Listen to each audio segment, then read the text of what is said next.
impact my emotions. So coach has been talking to me about that. But all the positive stuff, all that energy is going to be there when stuff's positive, and if it's negative, not showing my emotions, not kind of yelling, doing the, like you said, immature stuff. So moving on from it. Not having Kofi around really, obviously, that takes away an interior force, but it opens things up for maybe someone like you. You played pretty well when he was out last year. How's your role changed? Yeah, so I was telling someone else earlier, it's kind of a randomness now. We're capable of doing flares, back screens, and like I said, just a randomness where it gets hard to guard when you have a five-man who can pass, pick and pop. So having that randomness is a great thing in our offense. I think a lot of times last year we got very stagnant in our offense. Not really a lot of movement, a lot of guys knowing, a lot of other teams knowing our plays. So this 5 out, it's kind of unguardable when it's just random and the floor is open. So. Also, you probably, maybe with matchups, you may have a situation where as a five-man, you're initiating things, using ball screens and things like that. Does that fit your game? Yeah, for sure. I think, like I said, just randomness.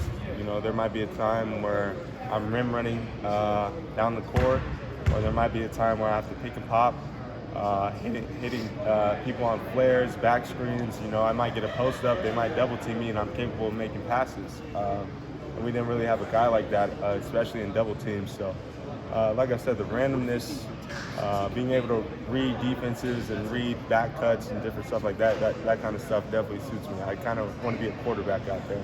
How do you, of course, without Kofi, you do have to replace 20 and 10. So how do you do that? Is it a group effort? I mean, obviously you don't go and say, I'm going to get 20 and 10 every night, but maybe as a group, can you guys? Yeah, we do that with effort. A lot of us are capable of maybe going to a different school and getting ours, but working together and coming together. And like I said, this offense that we have, and we've been a great defensive team, probably the best defensive team in the league for the past 3 years. So it really to make up for it is really defense and playing together the right way, and then that way, I mean, you can make up for 20 and 10. So. What's it been like to fulfill such a leadership role in such a huge team transition? Yeah, it's been at times it could be boring, but like Coach was talking about it today, you kind of, to be great, you have to be able to stay locked in, stay focused on the boring things. It's going to get repetitive. Sometimes I'm on the sideline watching the freshmen do stuff I've been doing for 2 years, so just kind of guiding them through that. But it's definitely been a lot more new for me because all the new guys, it's just like not the same. And the guys aren't used to doing all the stuff that we do. But it's been good for me to kind of sit back and see it from a different perspective and just guide them through it and make it easier for them. So, how have you enjoyed your new role, having a bigger role, obviously, on this team? It's good. Coach talks to me a lot more, asks me what I'm thinking now, and you're just expected to do the right things now. I think it's kind of been right for me. I've been patient with everything. Like I was telling someone else earlier, I could have easily quit. I could have easily been frustrated. Like midway through the season, things weren't going my way, but I stayed with it, came right back, and now I'm in that kind of like a higher position now. So yeah. In the 5 or 6 games that Kofi missed, you really stepped up, and that was more of that 5 wide, and that seems like that's where this team's kind of heading this year. Does that excite you? Is there more comfort when there's 5 wide like that for you? Yeah, for sure. I think it excites a lot everybody on the team. I think it will get a lot more people shots. I think, like I said, a lot more quarterbacking for me. I don't want to be a guy who tries to force the ball in the paint and shoot or shoot every shot that I get. I want to make plays for other people. So definitely think it excites everybody on the team. Perfect. My final question, as far as the veterans go with Matt and Terrence coming in here, how have they kind of helped shape this team as well with you being leaders? Yeah, I mean, Terrence comes in at 4:30 every day to go shoot. That might sound crazy to some people, but to Terrence, that's just what he does. So he doesn't have to harp on people for mistakes. He can lead by example. He's been through it. He's been on a great Texas Tech team. With Matt, he comes in, makes shots. He does everything the right way when he comes in as well. So, like I was telling people, leading by example, I think that's what all three of us can do, rather than, a guy makes some mistakes and then you're hearing from all three of us what they did wrong.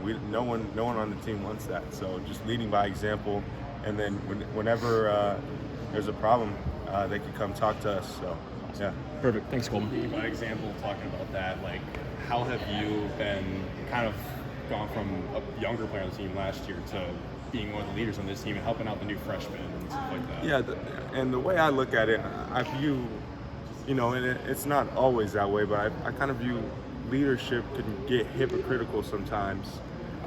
If I'm a guy who maybe I get lazy or I'm not coming back to work, and then at practice I'm telling someone what to do, or I just made that mistake, that's hypocritical. So leading by example, and then the freshmen, the new guys have an example of what's right, what's wrong.